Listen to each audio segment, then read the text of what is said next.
Belajar Alkitab bersama sahabat Hope Channel Indonesia. Hanya di YouTube channel Diskusi Sekolah Sahabat. Jangan lupa subscribe dan nyalakan notifikasinya.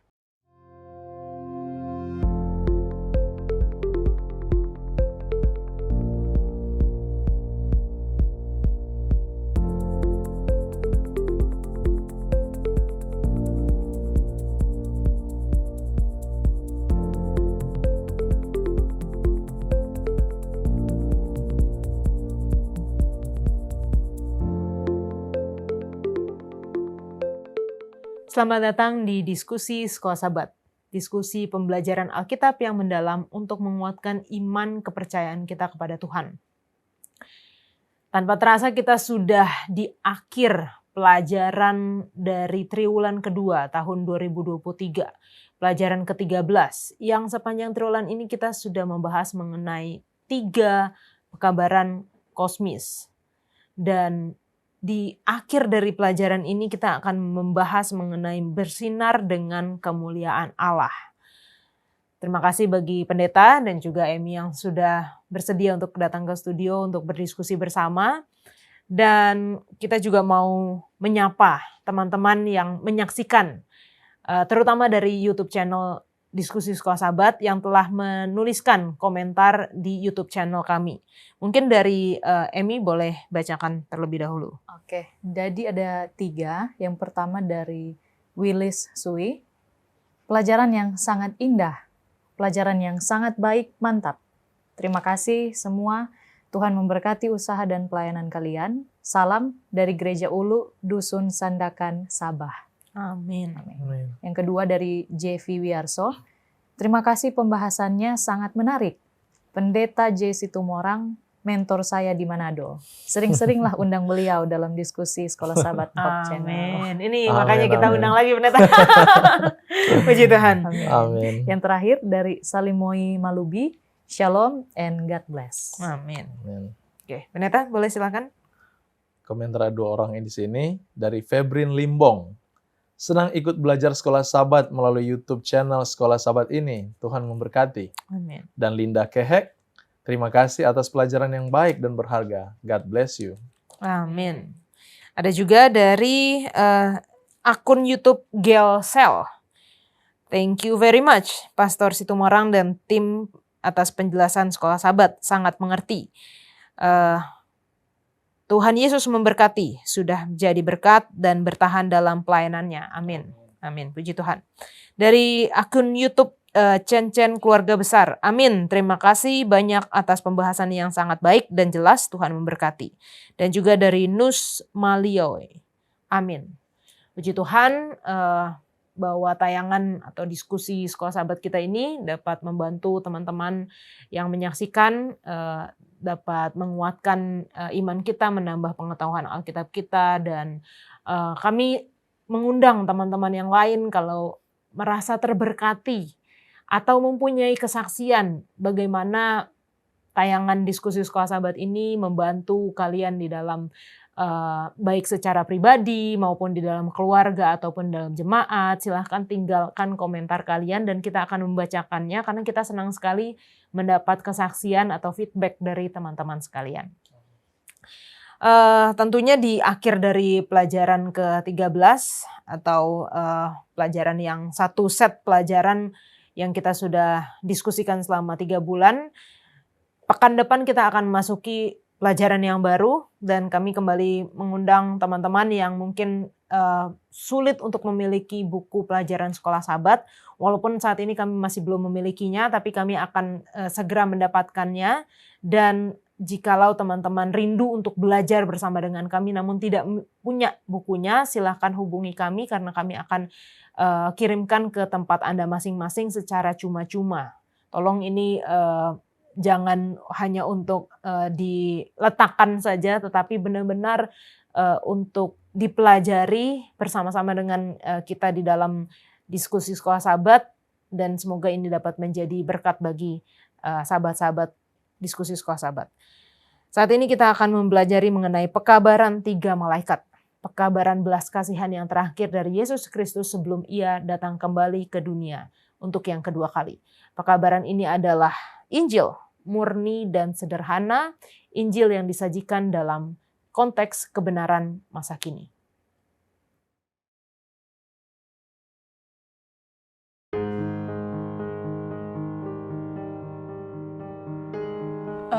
Terletak di Kitab Wahyu.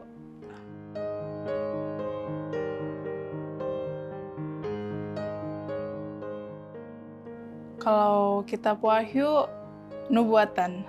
Yang terlintas pertama, nubuatan.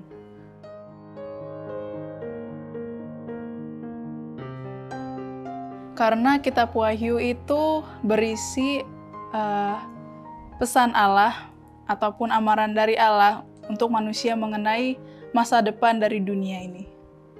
Matius 5 ayat 16, demikian hendaknya terangmu bercahaya di depan orang, supaya mereka melihat perbuatanmu yang baik dan memuliakan Bapamu yang di sorga.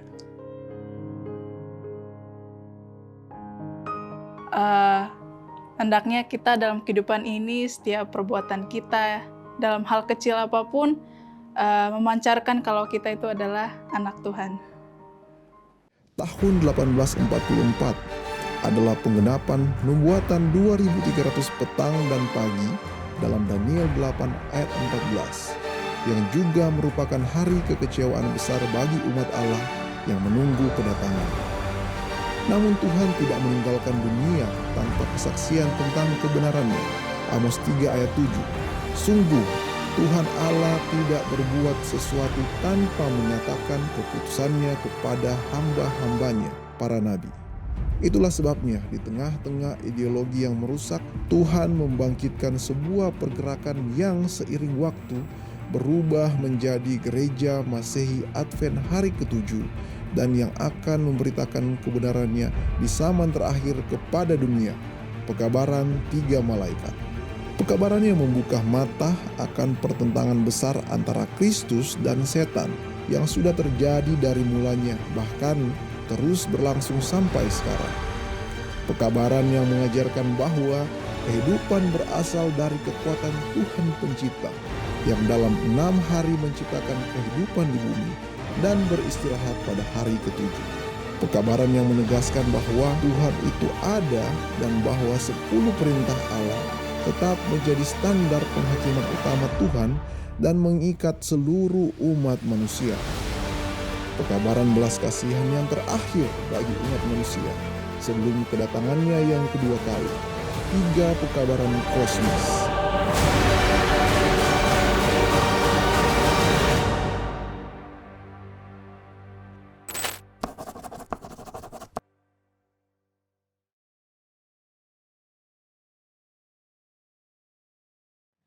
Pelajaran ke-13 dengan judul Bersinar dengan Kemuliaan Allah.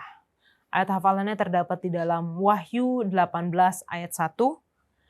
Kemudian daripada itu aku melihat seorang malaikat lain turun dari sorga. Ia mempunyai kekuasaan besar dan bumi menjadi terang oleh kemuliaannya. Kita akan mengawali diskusi kita dengan doa dibawakan oleh Emi. Mari kita berdoa. Bapa kami yang ada di surga, kami bersyukur punya Tuhan seperti Engkau yang baik.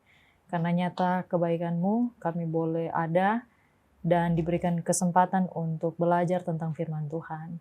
Kami memohon kiranya Roh Kudus Tuhan menjadi bagian kami, melindungi kami, bahkan ada di antara kami ketika kami akan mendiskusikan pelajaran ini, sehingga lewat pelajaran ini boleh menolong kami untuk semakin merasakan kasih-Mu, dan menolong kami untuk semakin mengasihi Tuhan, dan menolong kami juga untuk semakin beriman dan percaya kepadamu saja. Kami serahkan hidup kami dan diskusi ini ke dalam tangan Tuhan. Di dalam nama Yesus kami berdoa. Amin. Amin. Oke. Pelajaran kita bukan hanya triwulan ini, tetapi setiap pelajaran Alkitab kita selalu diingatkan dan didorong untuk bersiap. Bersiap bagi apa? Bersiap bagi kedatangan Tuhan yang kedua kali.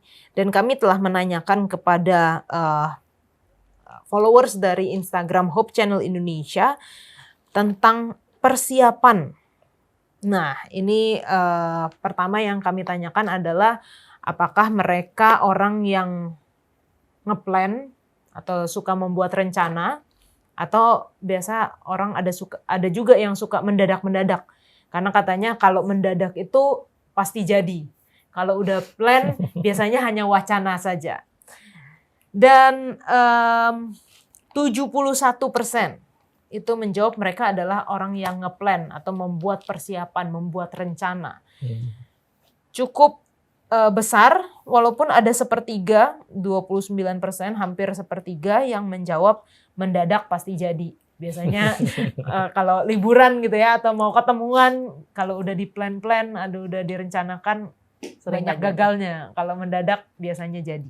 Namun, kita menanyakan juga mengenai persiapan apa yang sudah dilakukan kalau mereka adalah orang yang bersiap atau berencana, ya, membuat rencana atau membuat persiapan. Persiapan apa yang sudah mereka lakukan untuk kedatangan Tuhan yang kedua kali? Jawabannya luar biasa. Ada di sini memantapkan iman, ada persiapan hati yang mengasihi Tuhan, seperti pelajaran kita pekan lalu ya pendeta ya. Iya. Lalu mempersiapkan iman dan tabiat. Persiapkan iman, mempersiapkan selalu berbuat baik dan melakukan perintah Allah. Nah, ini yang akan kita bahas sepanjang pelajaran pekan ini, bersinar dengan kemuliaan Allah. Tadinya saya pikir ini karena gambarnya juga begini ya pendeta ya. Oh, ini Kedatangan Tuhan ya. kedatangan Tuhan ini bersinar dengan kemuliaan Allah. Tapi ternyata ada yang berbeda. Karena ternyata sama seperti pekabaran malaikat pertama, muliakanlah Dia. Kita memuliakan Tuhan dengan, atau bersinar kemuliaan Tuhan dengan karakter kita, dengan perbuatan kita, iman dan tabiat kita. Kami menanyakan juga, apakah kamu yakin 100% Yesus akan datang kembali ke dunia? Kira-kira jawabannya gimana? Apakah teman-teman kita yakin 100% semuanya? 95% pendeta. Mungkin ada satu orang atau mungkin paling sedikit, paling banyak mungkin 2 orang yang enggak benar-benar yakin bahwa Tuhan akan datang kembali ke dunia. Semoga dengan menonton tayangan ini jadi yakin ya pendeta ya. Dan kita tanya kenapa? Kenapa yakin atau kenapa tidak yakin? Namun ini jawabannya kayaknya yakin semua. Karena Yesus menepati janjinya, karena Alkitab telah menyatakan, karena Yesus sudah berjanji Dia akan datang yang kedua kali, karena Tuhan sudah janji dan tertulis juga di dalam Alkitab, karena sudah jelas dalam Alkitab dan oleh iman juga saya percaya, karena kita tahu sekarang kedatangan Tuhan sudah semakin dekat. Jadi saya yakin Dia akan datang. Nah, kita sekarang akan masuk dalam pelajaran bersinar dengan kemuliaan Allah. Sebenarnya bersinar dengan kemuliaan Allah ini seperti apa sih? Kita diajarkan untuk bersiap, untuk jangan tidur, berjaga-jaga dan sadar. Dan kita bisa melihat ini di dalam ayat 1 Tesalonika 5 ayat yang ke-9. Mungkin Emi boleh bantu baca 1 Tesalonika 5 ayat yang ke-6. 1 Tesalonika 5 ayat 6. 1 Tesalonika 5 ayat 6. Sebab itu, baiklah jangan kita tidur seperti orang-orang lain, tetapi berjaga-jaga dan sadar. Nah, ini maksudnya kayak gimana nih Emi? Kalau dari yang saya mengerti ya Kak, ini kan lanjutan dari ayat-ayat sebelumnya yang membahas bahwa kita jangan, apa ya kalau mau dibilang, kita ini orang-orang siang atau mungkin sederhananya yang punya terang. Kan kalau siang ada terang, kalau malam tidak ada terang. Artinya yang sudah punya kebenaran, sudah tahu, jadi jangan tidur. Karena kalau dalam kehidupan kita biasanya kan bukan hanya malam kita tidur, tapi ada juga tidur siang. Artinya, biasanya kalau tidur siang itu ketika lelah atau ketika tidak ada kerja. Tapi biasanya kalau kita sibuk dengan pekerjaan kita, malahan tidak ada waktu untuk tidur. Jadi yang saya mengerti, yang Alkitab mau tekankan juga bagi kita adalah, ketika kita punya pekerjaan untuk dilakukan dalam hal pekerjaan Tuhan, Ketika kita fokus di situ, maka kita tidak akan tidur dalam hal ini. Contohnya begini, kita tahu Tuhan akan segera datang. Ini kan kalau berbicara mengenai kedatangan Tuhan. Kita tahu Tuhan segera datang. Kita tahu, bagi kita yang punya terang ya, kita sudah tahu ada tanda-tandanya. Kita sudah lihat, oh tanda ini semakin jelas, Tuhan memang mau datang. Tapi kita jadinya, mungkin belum, saya masih mau fokus dengan pekerjaan saya yang lain. Tapi ada lagi tanda yang lain yang Roh Kudus juga mengingatkan kita, kamu harus setia di yang ini, kamu harus setia mengerjakan yang ini, tapi kita malahan tidak, kalau mau dibilang, jadinya masa bodoh. Jangan sampai kita tertidur atau tidak berjaga-jaga. Mungkin itu yang saya mengerti dari 1 Tesalonika 5, tapi mungkin dari pendeta ada tambahan yang lain. Oke. Ini saya sempat kepikir, bagaimana, mungkin ini pelajaran, menyambung dari pelajaran pekan lalu ya, bagaimana seluruh dunia bisa mengikut kepada binatang atau tanda binatang itu. Kan beragam sekali ya seluruh dunia ini. Tapi kemudian saya jadi teringat dengan beberapa tahun lalu COVID, begitu itu menjadi pandemi di seluruh dunia, tiba-tiba satu dunia itu bersatu kayaknya ya pendeta ya, untuk langsung perubahan itu begitu cepat sekali dan secara global dilakukan, tidak ada yang tidak mungkin. Hanya dengan sekejap mata perubahan itu bisa terjadi dan materai Allah atau tanda binatang itu bisa langsung saja dibuat saat itu juga dengan pelajaran yang telah kita tadi Emi katakan, tanda-tandanya sudah semakin jelas. Nah, bagaimana pendeta kita berjaga-jaga, sadar, tidak tidur? Seperti yang sudah kita bahas pelajaran pekan lalu ya, sehubungan dengan luka parah itu sembuh dan semua heran. Jadi sebenarnya seperti saya ungkapkan yang lalu, sebenarnya dia belum totally sembuh. Tetapi ketika puncak kesembuhan itu yang membuat semua orang bisa heran. Dan dia bilang seluruh dunia, kalau bicara dunia itu Alkitab, dia selalu merujuk kepada orang duniawi ya. Jadi orang-orang yang pecinta dunia, mereka aja yang heran. Umat-umat Allah di mana? Karena bukan di situ fokus mereka. Fokus mereka kepada Yesus.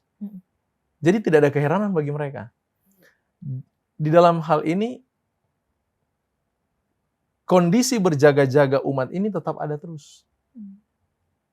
Mereka di dalam berjaga-jaga ini seperti yang sudah diungkapkan tadi, bagaimana mereka mempersiapkan masa ketika sembuh luka binatang ini secara total, dan bagaimana penipuan yang hebat yang sementara dirancang namun dia akan booming di saat itu.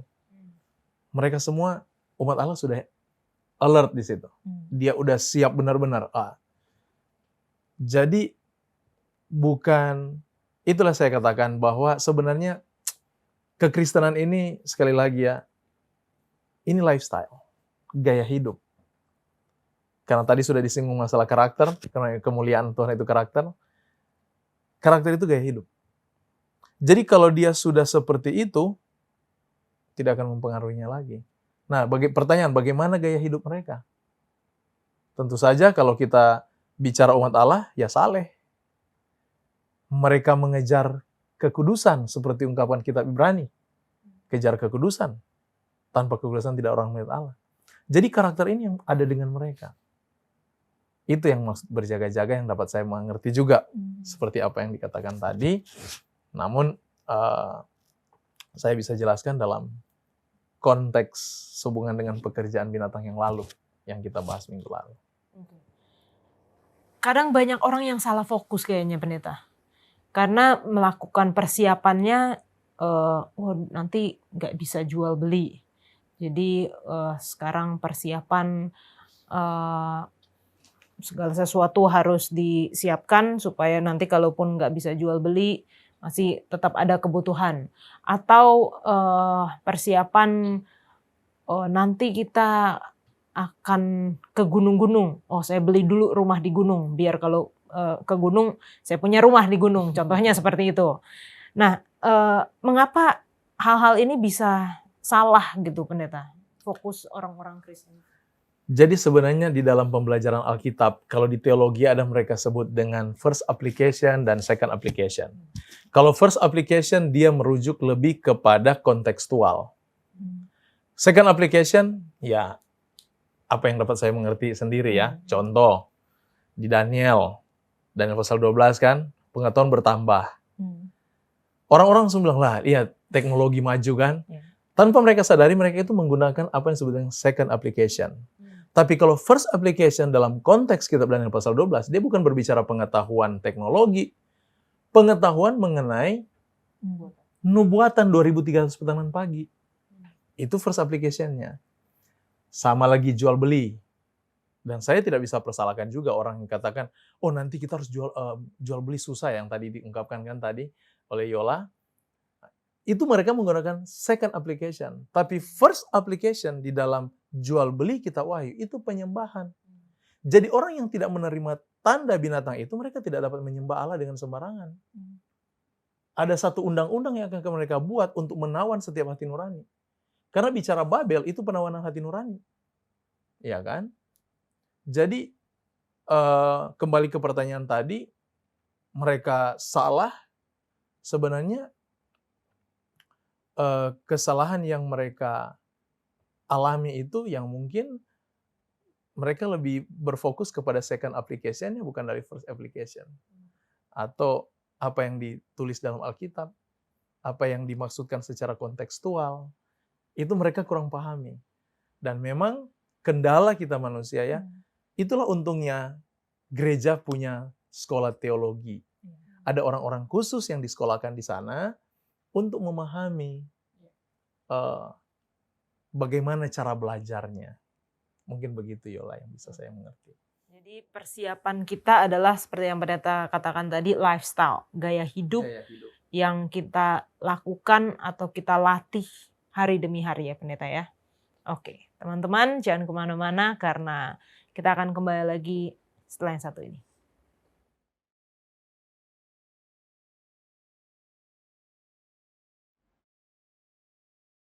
Bersiap untuk krisis terakhir dengan berjaga-jaga, sadar, dan itu dilakukan setiap hari, setiap saat dalam gaya hidup kita.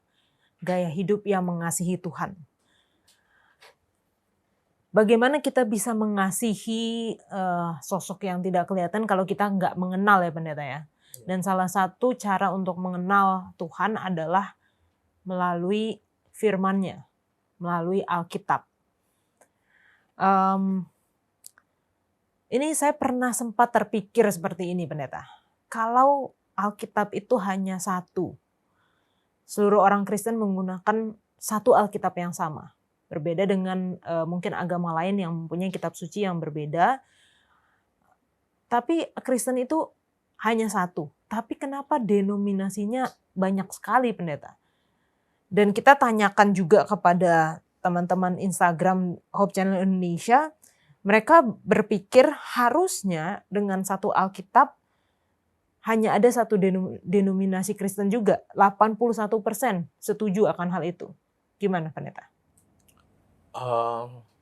Pertama, kalau kita perhatikan dalam kitab Wahyu 12, coba perhatikan Wahyu 12. Ya. Wahyu pasal 12 ayat yang ke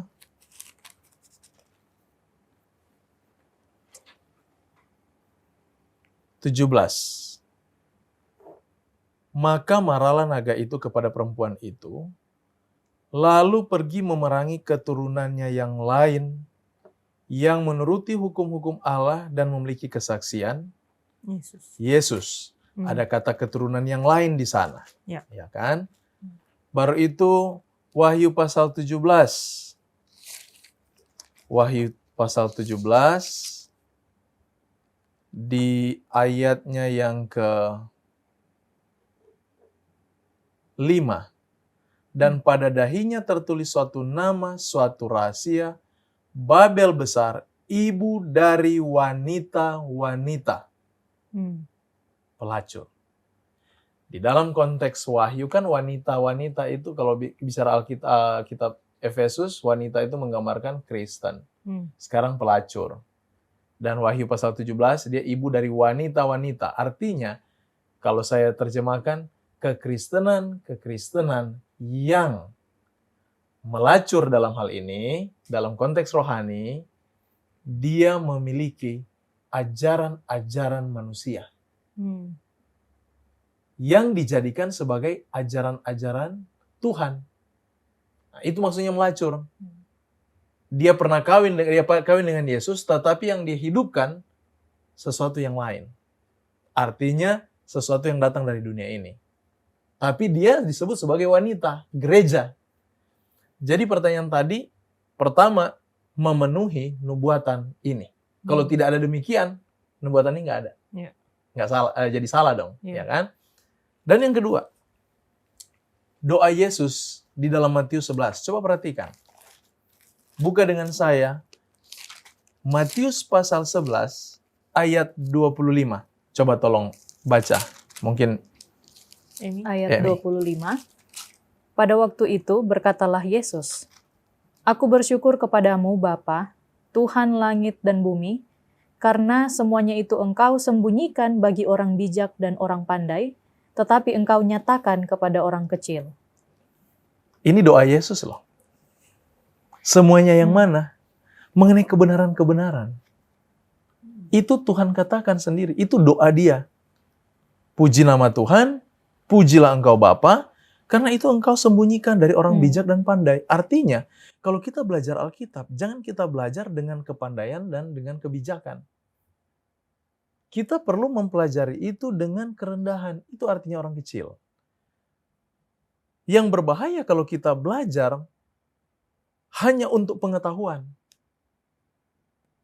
Nah, jadi bisa jadi, kalau saya rujuk dari ungkapan, dari doa ini, bisa jadi ya, terjadi banyak denominasi mungkin untuk menjawab doa Yesus.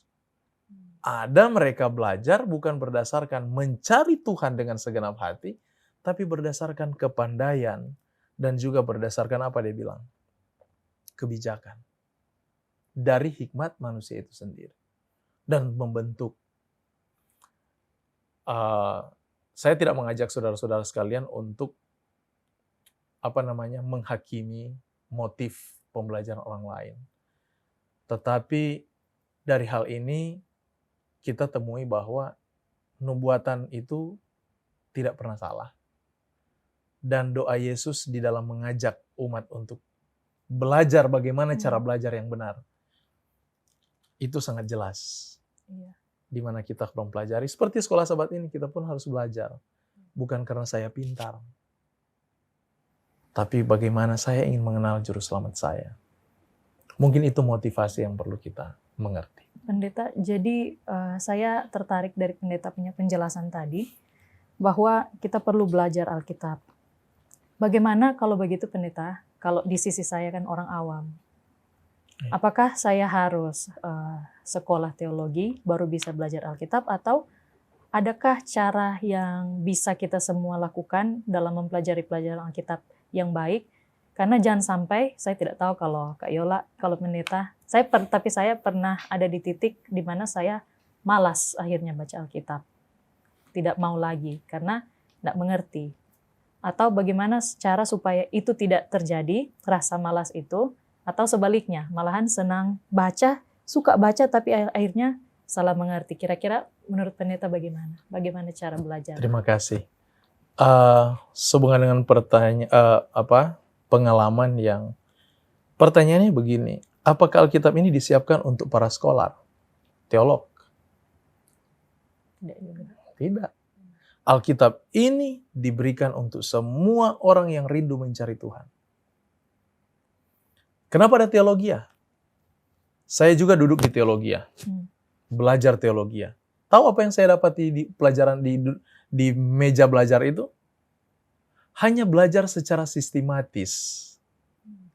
Bagaimana latar belakang ini, ada istilah yang digunakan dalam teologi yang disebut dengan exegesis, artinya bagaimana kita melihat secara teks dan konteks dengan latar belakang yang dibantu dengan arkeologi, dibantu dengan sejarah, itu hanya alat-alat atau equipments yang membantu kita, menolong kita memahami gambaran yang dijelaskan Alkitab. Hanya itu saja. Jadi itu yang saya dapati di teologi. Jadi bagaimana kita belajar secara sistematis. Kalau kaum awam dengan keterbatasan, apakah Tuhan menuntut itu? Tidak. Kalau kita belajar Alkitab, sebenarnya yang kita punya tema. Apa yang kita mau belajar di sana? Kasih Allah kah? Sebenarnya itu utamanya. Begitu aku ingin mengenal Yesus, saya ingin kenal kasih Allah. Kalau kamu ingin belajar kasih Allah, belajar keselamatan, tidak perlu arkeologi. Logikanya di sana. Iya kan? Saya hanya lihat secara mentah apa yang Tuhan perlihatkan dan mulai kita lihat secara kontekstual. Ya puji Tuhan kalau ada saudara di antara saudara-saudara yang juga boleh mengerti bahasa asli Alkitab atau bahasa Inggris, itu juga membantu pengetahuan. Tetapi untuk yang saudara-saudara kita yang mungkin memiliki keterbatasan dalam pengetahuan-pengetahuan itu, apakah Alkitab itu tidak dapat mereka belajar sendiri? Bisa, kalau mereka punya konsep yang benar. Konsep utama dalam belajar Alkitab adalah bagaimana saya mengenal juru selamat saya. Bagaimana dia mengasihi saya. Itu saja dulu. Jangan kita terlalu menggunakan kepintaran berpikir untuk menyanggah sesuatu yang mungkin membingungkan saya. Contoh, kita baca kitab Tawarik, kok nama semua ini pendeta? Ya kan? Kalau mungkin orang teologi ya bisa menjawab itu. Dia tahu kenapa itu alasan itu. Tapi bagi kita yang awam, kita bisa terjemahkan ini dengan kuasa Roh Kudus. Nama-nama ini sepertinya penting. Ada orang yang awam, saya mau gunakan nama ini ke anak saya. Begitu dia lihat anaknya, dia mengingat Tuhan. Itu sesederhana itu. Hanya dari apa yang dia kutip dari kitab Tawarik saja. Untuk berikan nama ke anaknya. Tetapi dengan itu, kesan Tuhan dalam hatinya itu kuat. Dia lebih sempurna daripada orang yang belajar tanpa pengertian yang benar. Bisa tangkap di sini. Bisa. Jadi demikian cara belajarnya. Apa tugas, apa fungsi belajar itu? Buat apa kita mempelajari? Kalau kita hanya mencari kesalahan-kesalahan, kita terjebak di sana. Tapi kalau kita mencari bagaimana kita menemukan Tuhan, kita akan selamat di situ. Banyak hal yang kita akan temui di Alkitab sehubungan keselamatan, Tuhan tidak pernah menyembunyikan konsep itu. Mungkin hal-hal lain saudara bisa temukan, oh sepertinya tidak ada sinkron dari satu dengan yang lain. Jangan pikirkan yang tidak sinkron. Pikirkan yang sinkron. Jangan pikirkan sesuatu yang tidak ada hubungan. Pikirkan yang berhubungan. Dalam hal ini keselamatanmu. Sederhana itu belajar Alkitab. Tidak serumit dan sesulit yang kita bayangkan. Dan ini nggak jadi alasan ya bagi orang untuk males, bosen, nggak ngerti gitu. Tadi yang saya garis bawahi dari pendeta adalah konsep utamanya ingin mengenal Tuhan kita. Karena bagaimana kita mau sayang kalau kita nggak kenal. Ya, kenal. Tak kenal, nggak tak sayang gitu ya. Jadi kalau mau sayang maka kenal lah. Kenal dia. Nah, kita masuk di dalam ini pendeta.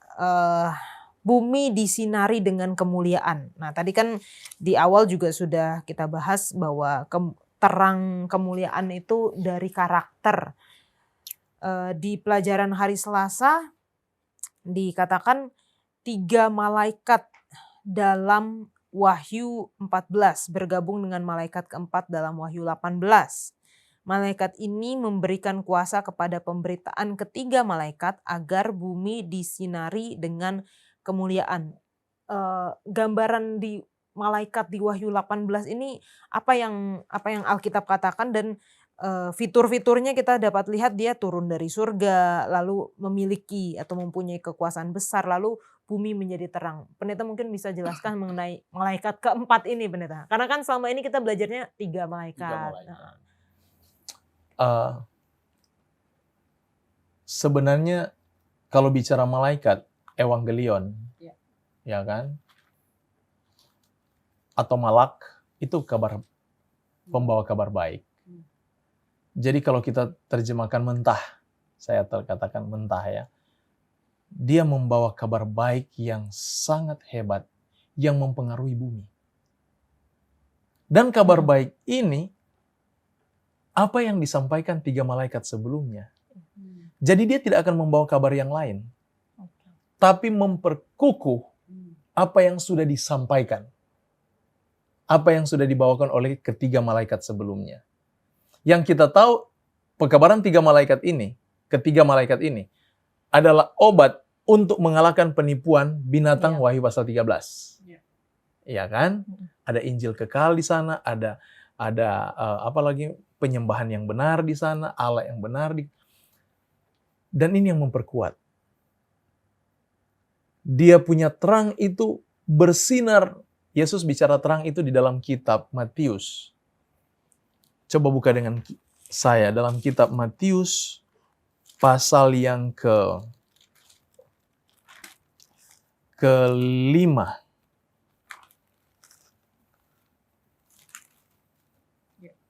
Ayat 15 dan 16. Lagi pula orang tidak menyalakan pelita lalu meletakkannya di bawah gantang, melainkan di atas kaki Dian sehingga menerangi semua orang di dalam rumah itu. Demikianlah hendaknya terangmu bercahaya di depan orang, supaya mereka melihat perbuatanmu yang baik dan memuliakan Bapamu yang di sorga. Jadi bicara terang ini, karakter. Nah kalau dia datang dari sorga, siapa yang mengerjakan karakter dalam hidup manusia? Roh Kudus. Jadi pekerjaan ini, itu yang dapat kita kenal dengan pekerjaan Roh Kudus yang terakhir. Karena ini sudah di final events. Pekerjaan hujan roh awal di zaman Pentakosta, itu dimulainya gereja. Tetapi gereja masih banyak denominasi, ada kebingungan besar. Bagaimana itu akan jelas kebenaran itu? Itu akan disampaikan oleh kebenaran pembawa kabar yang terakhir. Yang dikuasai oleh kuasa Roh Kudus. Mereka akan dengan lantang dan dengan sejelasnya sehingga tidak ada kebimbangan terhadap kebenaran itu lagi. Dan gereja-gereja mungkin yang tadi sudah dikatakan, banyak denominasi yang sudah menganggap benar, ada mereka kebenaran, ternyata selama ini salah, dan mereka akan beralih mengambil kebenaran itu. Jadi selama ini kita masih mungkin dalam kebingungan mungkin ya. Tapi begitu datang pekabaran ini, pekabaran itu begitu jelas. Karena dia memberikan kuasa terhadap tiga pekabaran malaikat sebelumnya. Menerangkan lebih jelas dan tidak tersembunyi. Itu yang disebut dengan kemuliaan Tuhan. Sehingga karakter umat Allah di saat itu memang sudah betul-betul karakter yang tidak dapat diragukan lagi. Seperti itulah gambarannya. Dengan menggunakan. Sehingga pekabaran itu jelas. Karena malaikat itu artinya pembawa kabar. Jadi pekabaran itu akan jelas. Kalau saat ini mungkin masih remang-remang. Mungkin ya bagi saya. Masih remang-remang. Tetapi kejelasannya itu akan tiba. Karena itu final events. Atau peristiwa terakhir. Bagaimana Tuhan akan, karena itu menjelang penutupan pintu kasihan. Pekerjaan Yesus di sorga akan selesai. Dan orang benar akan tetap benar. Orang salah dalam keadaan salah. Itu pekerjaan terakhir.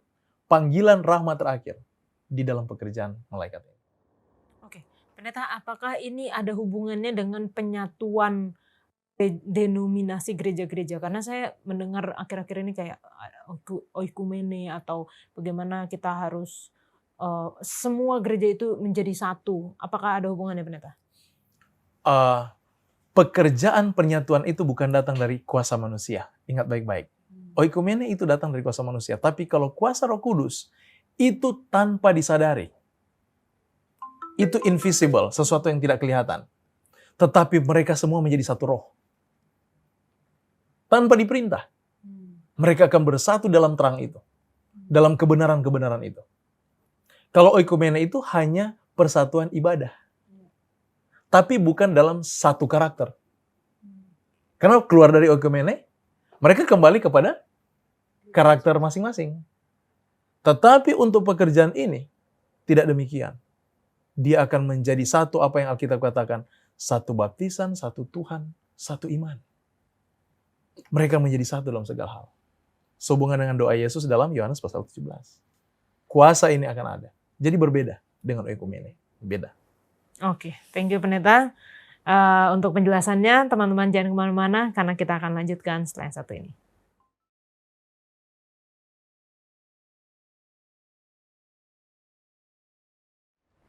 Oke, kita kembali lagi dan kita masih membahas mengenai bumi terang oleh kemuliaan Tuhan. Emi, apa sih kemuliaan Tuhan itu? Terima kasih Kak. Jadi kalau aku sih lihat dari pelajaran sekolah Sabat di hari Rabu, di sini memang ditulis jelas di paragrafnya yang keempat, kemuliaan Allah adalah karakternya. Jadi kalau kita baca lebih jauh ke bawah, ada kutipan Nyonya White juga, disinggung mengenai bahwa umat-umat Tuhan ini dalam menghidupkan pekabaran malaikat pertama, kedua, yang ketiga, dalam mengikuti perintah Tuhan, itu bukan hanya seperti pelajaran pekan lalu yang kita pelajari, bukan hanya kita sekedar dilakukan, atau sekedar yang penting kita punya pengetahuan, tetapi itu dihidupkan dan diwujud nyatakan lewat karakter setiap hari. Jadi berkaitan juga dengan pertanyaan yang sebelumnya yang pendeta sampaikan, bahwa itu nanti akhirnya akan bukan dibantu, memang diselesaikan oleh Roh Kudus. Karena untuk sekarang, mungkin karena masih belum, kalau saya pribadi dalam menghidupkan karakter Tuhan, dalam menyatakan kemuliaan Tuhan dalam karakter saya, belum terlalu terang, masih redup, bahkan kadang gelap. Karena ya saya masih bergumul dalam hal ini, masih ada juga hal-hal yang saya pegang di dunia, maksudnya ya. Hal-hal dunia yang masih saya pegang, yang masih sulit saya lepas. Jadi itu yang membuat saya agak sulit, karena kadang saya izinkan Roh Kudus menguasai saya, kadang saya tunggu dulu ya, saya mau bikin ini. Jadi bagaimana kemuliaan Tuhan bisa nyata ya ketika itu hanya bisa dilakukan oleh kuasa Tuhan, bukan dari diri kita. Mungkin itu Kak dari saya. Oke. Dan ini ada cerita menarik ya. Kita baca di pelajaran hari Rabu juga di dalam Keluaran 33 ayat 18 dan 19. Ini ketika Musa bertemu dengan Tuhan dan meminta, perlihatkanlah kiranya kemuliaanmu kepadaku. Ayat 19, tapi firman-Nya, aku akan melewatkan segenap kegemilanganku dari depanmu dan menyerukan nama Tuhan di depanmu. Aku akan memberi kasih karunia kepada siapa yang kuberi kasih karunia dan mengasihani siapa yang kukasihani. Mungkin pendeta bisa jelaskan dari cerita ini tentang apa itu dan bagaimana kemuliaan Tuhan itu. Waktu Musa meminta kemuliaan Tuhan ditunjukkan, Tuhan bilang, aku akan menunjukkan segala kebaikan, goodness bahasa Inggrisnya, bahasa Ibrani digunakan kata tub. Jadi bukan kegemilangan, dalam bahasa Indonesia diterjemahkan kegemilangan, tetapi sebenarnya itu kebaikan-kebaikannya. Aku akan tunjukkan kepadamu segala kebaikanku. Jadi bayangkan kerendahan hati Tuhan ya. Dia memantulkan kemuliaannya itu melalui kebaikannya. Dan dia katakan pada Musa, Allahku, maha pengampun, panjang sabar. Panjang sabar itu, dia gunakan kata long suffering. Bukan passion dalam bahasa Inggris. Long suffering artinya panjang dalam penderitaan, kalau kita terjemahkan per kata ya. Panjang dalam penderitaan. Jadi kesabaran itu datang dari penderitaan. Dan Tuhan katakan coba bayangkan ungkapan Tuhan di sorga. Kapan dia menderita? Sebenarnya itu ekspresi yang dia rasakan, bahwa dia ingin katakan bahwa engkau anak Allahku. Engkau menderita, aku pun turut menderita. Jadi Allah menyatakan long suffering-nya itu karena dia turut menderita dengan manusia. Bukan dia menderita di sorga. Tidak. Itu masalahnya. Jadi karakter dia ini yang dia tunjukkan, itulah kemuliaan Tuhan. Yang itu akan ditunjukkan oleh umatnya di hari-hari terakhir. Sehingga dia katakan betapa kemuliaan itu hebat. Karena umat Allah akan mendemonstrasikan karakter Allah yang sesungguhnya. Yang dia ungkapkan kepada Musa di Gunung Horeb ini. Ini hebat. Dan itu yang jadi kerinduan orang Kristen sebenarnya. Jadi kalau kita orang Kristen hanya sebatas, saya jadi Kristen untuk masuk surga, terlalu minim pikiran itu. Bukan demikian tujuan kekristenan.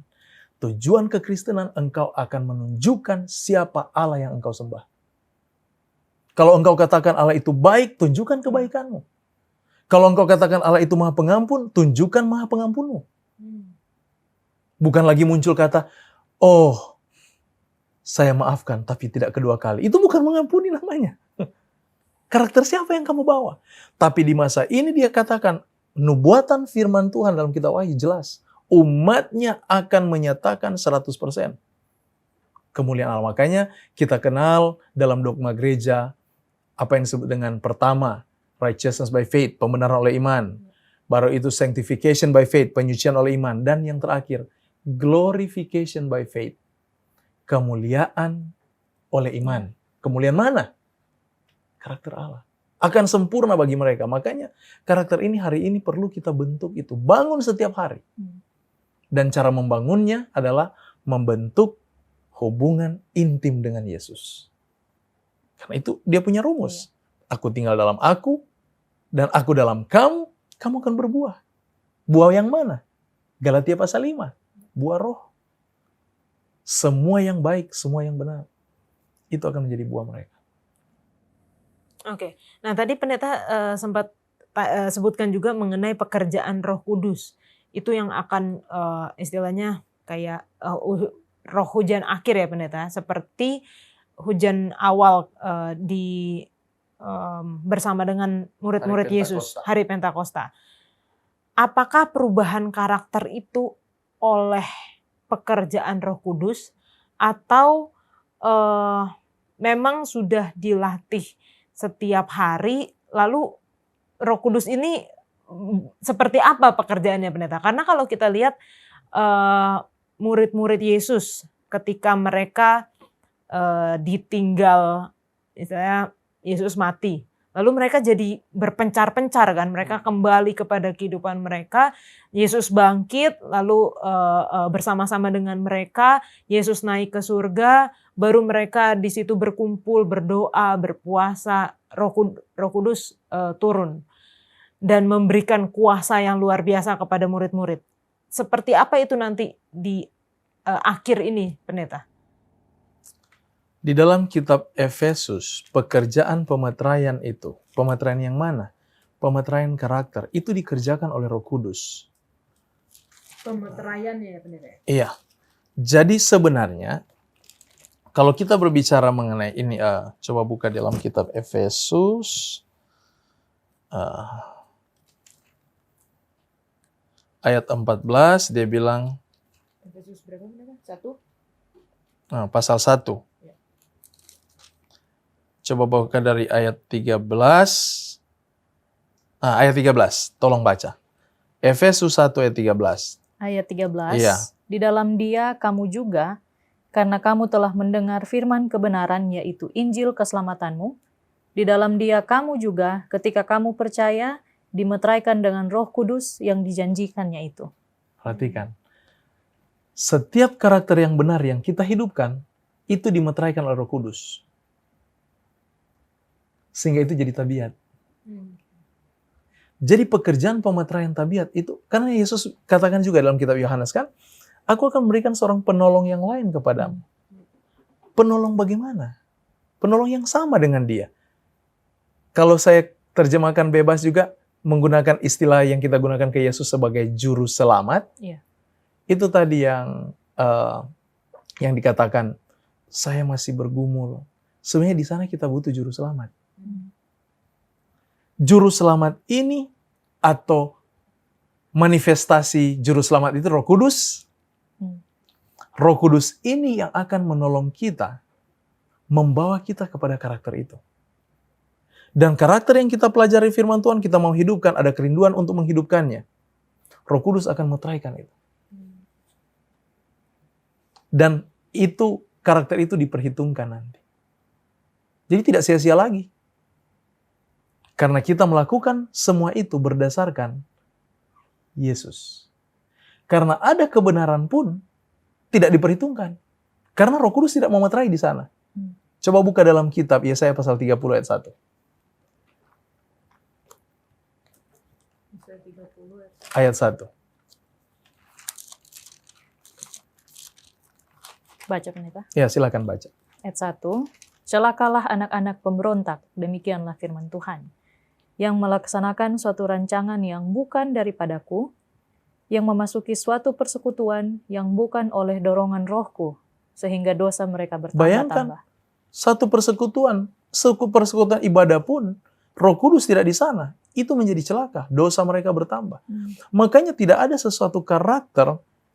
Saya mau tanya, ada orang yang tidak percaya Tuhan, apa mereka melakukan kebenaran? Ada. Ada. Banyak ya. Tapi apa masalah dengan apa yang membedakan mereka dengan orang Kristen? Mereka tidak punya meterainya. Sehingga tidak dapat diterima. Nah, kita punya meterainya. Roh Kudus. Jadi karakter kita itu, puji nama Tuhan, kita yang hidup dalam Yesus, kita dimeterai dengan Roh Kudus itu. Supaya kita disebut anaknya. Makanya Yesus dalam Yohanes 1:12, aku akan memberikan mereka yang, coba baca, Yohanes 1:12, mereka yang percaya dalam Yesus akan diberikan kuasa. Tetapi semua orang yang menerimanya diberinya kuasa, ya, supaya menjadi anak-anak Allah. Yaitu mereka yang percaya dalam namanya. Jelas sekali. Jadi ada sukacita bagi kita orang Kristen. Artinya kehidupan kita diperhitungkan. Kita tidak hidup sekedar menjadi baik. Iya. Karena kalau bilang orang baik, banyak orang baik di dunia. Yang tidak kenal Tuhan juga baik. Iya. Amin kan? Tapi yang membedakan kita dengan mereka, ada meterainya. Supaya kita disebut anak. Kalau tidak dapat disebut anak. Kalau kita tidak disebut anak, bagaimana kita dapat mewarisi kerajaan? Lihat, dia punya timbal balik dari bahasa-bahasa Alkitab ini yang kita bisa mengerti. Oke, pendeta tadi sudah sebutkan juga mengenai pembenaran oleh iman, dan kita belajar sepanjang triwulan ini pembenaran oleh iman di dalam pekabaran 3 malaikat. Kita tidak dapat, yang pertama tadi kita sudah mengenal Tuhan melalui mempelajari firman-Nya. Lalu menyatakan karakter Tuhan, itu yang kemuliaan, bersinar dengan kemuliaan. Kita tidak dapat mempelajari firman Tuhan dan menyatakan karakter hidup kita kecuali kita memiliki anak domba yang disembelih. Gambaran mengenai anak domba yang disembelih ini sangat jelas dan berulang kali dalam kitab Wahyu. Pendeta boleh jelaskan pentingnya dari gambaran anak domba yang disembelih ini? Apa? Kembali kita di dalam konteks perjanjian lama. Kapan orang Israel disuruh membawa domba untuk disembelih? Kapan itu? Ada yang tahu? Ketika dia berdosa. Apa fungsi anak domba disembelih? Apa fungsi darah itu? Pernyataan pengampunan. Ada perjanjian darah di sana.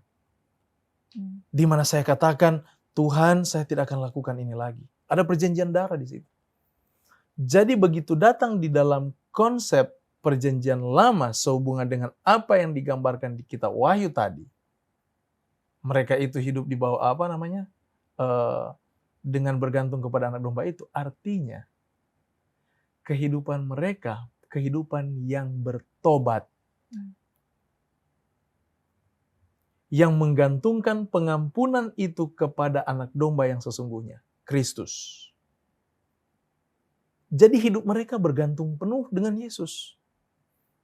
Kebenaran yang mereka hidupkan bukan lagi berdasarkan kebenaran yang mereka punya, tetapi bukan aku lagi yang hidup, tapi Yesus yang hidup dalam aku. Sama dengan ungkapan kitab Galatia, Paulus dalam kitab surat Galatia. Sama itu. Jadi lihat dia punya cerita di sini. Jadi kitab Wahyu yang dituntut memang hanya ketergantungan kita kepada Kristus. Makanya kalau bagi saya belajar kitab Wahyu, saya melihat semua itu Yesus. Jadi Wahyu adalah demonstrasi kasih Allah melalui Yesus sepanjang zaman untuk umatnya. Mungkin itu saja ya. Oke. Nah mungkin ini terakhir pendeta. Eh, di dalam pelajaran kita hari Kamis, kita harus dengan sengaja menempatkan anak domba yang disembelih di pusat doktrin dan misi kita. Dan di jantung setiap khotbah yang kita khotbahkan.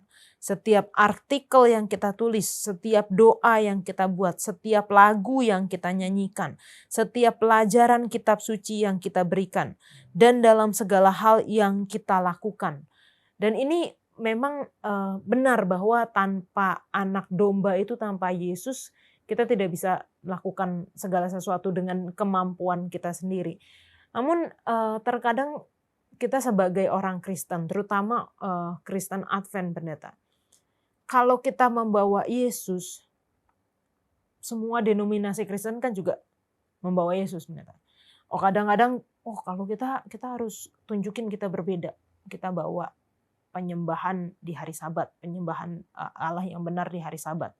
Dan pelajaran sepanjang triwulan kita juga mengarah kepada menyembah Allah bukan dengan sembarangan, tetapi dengan cara dan hari di mana Tuhan menyatakan kudus. Kita juga bertanya kepada Instagram, followers kita di Instagram Hope Channel Indonesia. Bagi mereka juga pekabaran sebagai orang Kristen, kita harus mengedepankan pekabaran 60% menjawab Yesus penebus dosa manusia. Tetapi ada 40% pendeta yang mengatakan, kita harus mengedepankan atau membawa pekabaran penyembahan yang benar di hari Sabat. Nah, bagaimana caranya? Mungkin pendeta bisa berikan pengalaman lah, bagaimana pendeta di dalam pelayanan mengedepankan Yesus, tapi apakah kita juga membawa Sabat di dalam identitas kita? Yang menjadi pertanyaan, kalau kita kuduskan Sabat, buat apa? Saya tidak membunuh, buat apa? Itu kan jadi pertanyaan. Jadi sebenarnya semua ketetapan-ketetapan hukum yang Tuhan berikan itu sebenarnya bukan untuk diri kita sendiri. Hukum 1-4 itu kita lakukan karena berdasarkan kasih kepada Allah. Hukum 5-10 itu kita berdasarkan kasih sama manusia.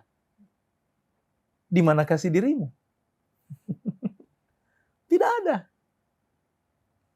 Ya kan? Jadi waktu saya mempraktekkan kehidupan saya di hari Sabat, supaya orang bisa melihat Yesus. Contoh, saya ke gereja setiap hari Sabat, itu bukan masalah supaya kita dilihat orang. Tetapi ekspresi hidup kita, baik wajah kita, senyuman kita merasakan bahwa kita punya hubungan intim dengan Tuhan. Dan kita tidak menjadi legalis, harus Sabat, ini Sabat kudus ini. Tidak demikian. Bukan sedikit, banyak orang menguduskan Sabat, cepat-cepat supaya tutup Sabat, dan dia jadi dunia lagi. Sudah mau nonton film, ini hari Sabat, belum boleh. Nanti tutup Sabat saya nonton film. Ngapain? Berarti kita hanya menjadi manusia penyembah Allah di hari Sabat. Tidak di hari yang lain.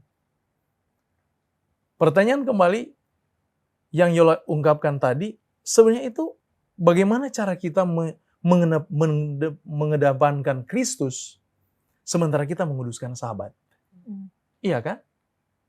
Apa yang orang bisa lihat dalam dirimu pada hari Sabat? Apakah engkau di hari Sabat itu menghidupkan karakter Yesus? Apakah orang bisa melihat Yesus dalam hidupmu pada hari Sabat? Atau tidak? Itu yang harus menjadi kita. Kalau sampai hari Sabat orang melihat kita seperti hari yang lain, kita salah menguduskan Sabat. Karena pekabaran Sabat bukan hanya sekedar mengabarkan lewat kata-kata, tapi lewat kehidupan. Di dalam jemaat, sampai jemaat pun nggak nyaman duduk dengan kita, Sabat apa yang kita sementara sampaikan walaupun kita ada di hari Sabat? Lihat, lari konteksnya karena Yesus nggak ada dengan dia. Dia itu penyembah Sabat, bukan penyembah Yesus. Hati-hati kita terjebak dalam hal ini. Jadi legalis di sana. Kita membawa satu budaya dunia. Makanya kita perlu kaji kembali ya di dalam penyembahan kita kepada Tuhan. Artinya keyakinan, kepercayaan kita, hubungan kita dengan Tuhan ini harus jelas. Jangan sampai kita keliru atau kehilangan identitas. Siapa kamu? Orang akan melihat kita, orang lain melihat kita. Dia sementara melihat Yesus. Apakah Yesus seperti ini? Cara berpakaianmu seperti ini? Dandananmu demikian? Apakah Yesus sepertimu? Sementara kita mengumandangkan Yesus adalah orang yang sederhana. Tapi kita yang kita kumandangkan glamor. Berbeda dengan peran Injil itu sendiri kan? Lihat itu. Jadi, cara mengedepankan Yesus demikian. Kalau saya kembali dalam pertanyaan itu. Jadi sederhana sekali sebenarnya. Neta boleh berikan kesimpulan? Oke. Iya. Kesimpulan di dalam pelajaran ini yang kita dapati bahwa di dalam kehidupan kekristenan, kita perlu selalu untuk kembali lagi apa yang saya katakan yang lalu, untuk tetap mengedepankan Yesus.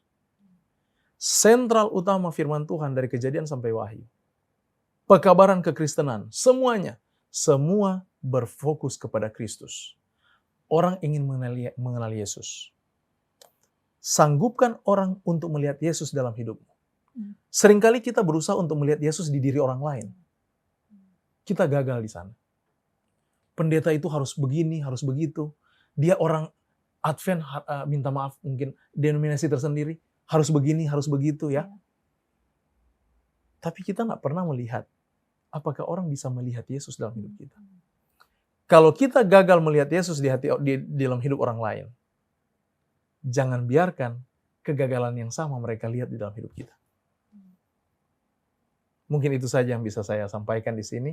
Semoga ini menjadi perenungan kita ya. Membawa hidup kita dalam lebih dekat dengan Tuhan, sementara Tuhan sudah segera akan datang. Tuhan Yesus memberkati. Terima kasih Pendeta, terima kasih juga Emi sudah berdiskusi bersama, dan saat ini kita masuk di dalam sesi tanya jawab yang akan menjawab pertanyaan-pertanyaan dari pemirsa dari YouTube channel Diskusi Sekolah Sabat.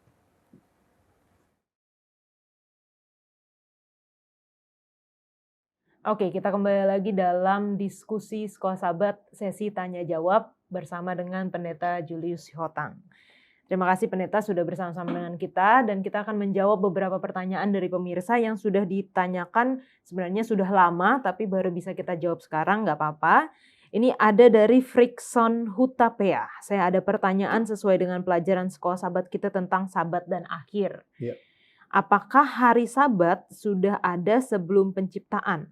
Atau hari Sabat adanya setelah penciptaan? Terima kasih. Silakan, gimana Pendeta? Baik. Saudara Frickson, itu pertanyaan yang sangat baik dan luar biasa. Kita mencoba untuk membahasnya secara singkat. Mungkin Yola boleh tolong baca dalam Wahyu 14 ayat 6 dan 7. Ya, Wahyu 14 ayat 6 dan 7, dan aku melihat seorang malaikat lain terbang di tengah-tengah langit. Dan padanya ada Injil yang kekal untuk diberitakannya kepada mereka yang diam di atas bumi dan kepada semua bangsa dan suku dan bahasa dan kaum.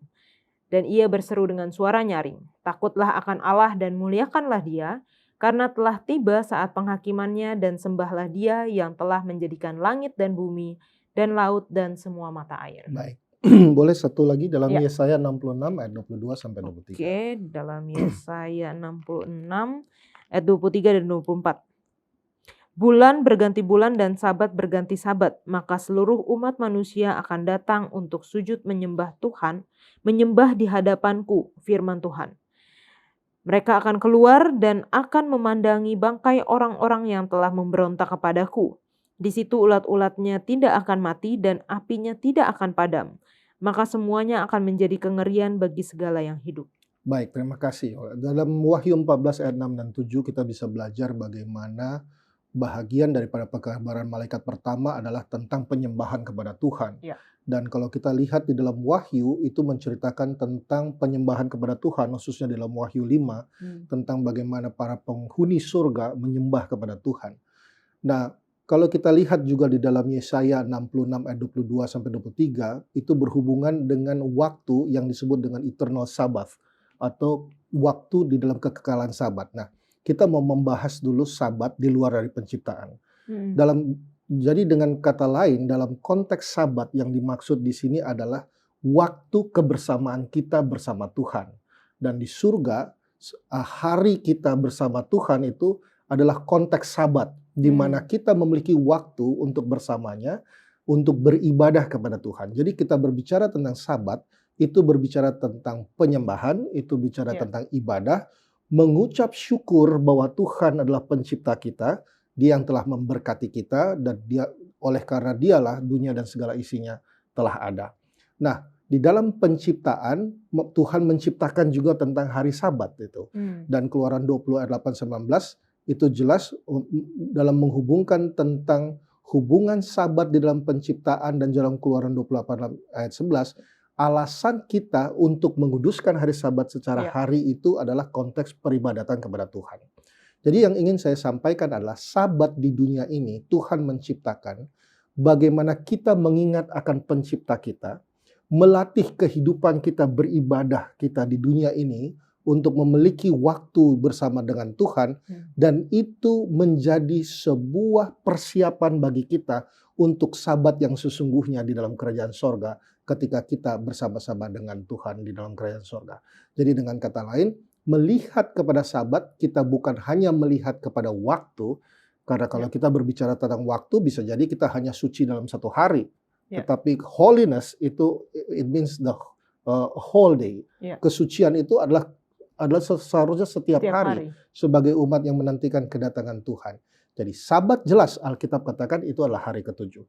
Tapi Sabat itu merupakan Tuhan menciptakan, memberikan kepada kita dalam konteks melatih ibadah kita di dunia ini untuk mempersiapkan untuk Sabat sesungguhnya di dalam kerajaan sorga. Amin. Nah berarti kalau mungkin saya bisa simpulkan sedikit, Pendeta, Sabat yang tadi kita penyembahan, beribadah kepada Tuhan, waktu bersama-sama dengan Tuhan. Sabat hari ketujuh seperti yang Yesus katakan, Sabat dijadikan untuk manusia dan bukan manusia untuk hari Sabat. Begitu ya Pendeta ya? Iya. Kalau Tuhan menciptakan hari Sabat, maka kita berhari Sabat adalah sesuai dengan pengertian yang Tuhan berikan dalam kehidupan kita. Yesus katakan boleh berbuat baik pada hari Sabat, menyembuhkan pada hari Sabat. Di sana orang yang terbebani karena dosa Tuhan merdekakan dan mereka bebaskan. Dan itulah pengertian Sabat itu sesungguhnya. Oke, thank you Pendeta. Nah, ini pertanyaan selanjutnya dari Sonce Lomban. Nah, ini pemirsa setia dari diskusi Suka Sabat, Pendeta. Saya ingin bertanya, setiap kali orang berbuat dosa, menyembelih domba dan darahnya dipercik ditirai di Ka'bah, tapi darahnya belum dibawa ke bilik yang maha suci, atau mungkin saya bisa katakan di hari raya pendamaian. Kemudian orang itu meninggal. Apakah orang itu selamat? Baik. Pertanyaan yang sangat baik dari Ibu yang telah menanyakan. Kita mengetahui bahwa mengenai hari pendamaian adalah sesuatu perayaan yang dilakukan setiap tahun. Dan jangan lupa ada juga korban yang disebut dengan korban harian yang dilakukan setiap hari, ataupun setiap mereka berbuat dosa, mereka membawa korban untuk memohon pengampunan. Tapi ada satu hal yang saya ingin ingatkan juga yang tertulis di dalam Ibrani 10 ayat 1. Oke, kita baca dulu ayat 1. Ya, sebentar. Ibrani 10 ayat 1. Di dalam hukum Taurat hanya terdapat bayangan saja dari keselamatan yang akan datang, dan bukan hakikat dari keselamatan itu sendiri. Karena itu dengan korban yang sama yang setiap tahun terus-menerus dipersembahkan, hukum Taurat tidak mungkin menyempurnakan mereka yang datang mengambil bagian di dalamnya. Oke, boleh baca ayat 2-3? Ya. Sebab jika hal itu mungkin, pasti orang tidak mempersembahkan korban lagi. Sebab mereka yang melakukan ibadah itu tidak sadar lagi akan dosa setelah disucikan sekali untuk selama-lamanya. Tetapi justru oleh korban-korban itu setiap tahun orang diperingatkan akan adanya dosa. Baik, boleh baca ayat yang ke-14? Ayat 14. Sebab oleh satu korban saja ia telah menyempurnakan untuk selama-lamanya mereka yang ia kuduskan. Oke, satu lagi Yola dalam Roma 5 ayat 11. Oke. Roma 5 ayat yang ke-11. Saya bacakan. Dan bukan hanya itu saja, kita malah bermegah dalam Allah oleh Yesus Kristus Tuhan kita, sebab oleh Dia kita telah menerima pendamaian itu. Baik. Korban pendamaian yang sesungguhnya adalah siapa? Adalah Yesus Kristus. Dan korban-korban ini menggambarkan tentang Yesus sebagai korban yang sempurna yang akan mengampuni kita daripada dosa. Ya. Dalam korban kita bisa mempelajari bahwa Tuhan memberikan pengharapan bagi siapapun bahwa keselamatan dapat diperoleh bagi setiap orang yang memiliki iman kepada Tuhan Yesus. Darah binatang itu tidak mengampuni kita sebab kehidupan kita tidak setara dengan darah binatang. Ya. Darah binatang itu hanya pengingat akan dosa. Ya. Tetapi ketika kita tahu kita berdosa, kita membutuhkan Yesus Kristus yang mengampuni kita daripada dosa. Ya. Jadi ketika orang Israel melakukan korban itu, ketika dia melakukan korban itu, dia tidak melihat kepada korban itu sendiri, tetapi itu menjadi sebuah pengingat baginya tentang Mesias yang akan menyelamatkan dia daripada dosa.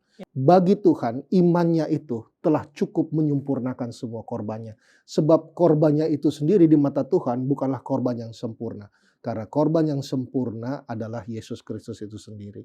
Jadi bagi ibu yang menanyakan, bagi pemirsa di rumah, Yola, kita semua yang di studio ini adalah panggilan bagi kita untuk mengikat hati kita kepada Tuhan, dalam segala apapun yang kita lakukan dalam ibadah kita, dalam ibadah sabat, persembahan, dalam praktek-praktek ibadah kita, ingat bahwa yang kita lakukan oleh karena iman kita kepada Yesus Kristus. Kita tidak diselamatkan oleh perbuatan, tapi tidak ada keselamatan tanpa perbuatan. Iman akan menuntun kita dalam menuruti segala perintah Tuhan. Dan kesempurnaan dari kasih karunia Allah lah yang akan melayakkan kita untuk boleh selamat, untuk masuk dalam kerajaan sorga. Amin. Terima kasih pendeta untuk jawabannya, dan biarlah ini dapat menguatkan kita semua dan mengingatkan kita untuk selalu datang kepada Tuhan. Apapun dosa kita ya pendeta ya, kita selalu datang kepada Tuhan. Ya. Baik, kita akan kembali ke studio.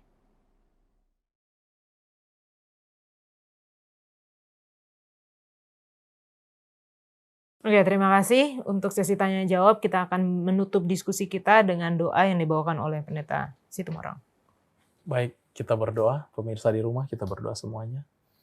Terima kasih ya Yesus, terima kasih ya Juru Selamat kami, atas pelajaran yang telah kami terima. Untuk itu mampukanlah kami Tuhan, anak-anak-Mu, untuk mengedepankan Engkau sebagai Juru Selamat kami, mengangkat Engkau lebih tinggi, dan menyembunyikan kami di balik bayang salib Tuhan. Kemuliaan hormat bagi nama-Mu Tuhan, dan berkatilah umat-Mu di mana saja mereka berada. Di dalam nama Yesus Tuhan Juru Selamat kami yang hidup, kami sudah berdoa dan mengucap syukur padamu. Amin. Amin. Terima kasih pendeta, terima kasih semua yang sudah berdiskusi bersama, dan biarlah pelajaran sepanjang triwulan ini 3 pekabaran kosmis yang merupakan Injil, kabar baik, dapat kita bagikan kepada orang-orang yang kita kenal. Semua orang yang kita rasa kita rindu, mereka juga mendapatkan kabar baik ini. Dan biarlah kita juga menghidupkannya di dalam kehidupan kita sehingga kita akan bersinar dengan kemuliaan Tuhan. Kita akan bertemu di topik yang selanjutnya di episode pekan depan. Tuhan memberkati.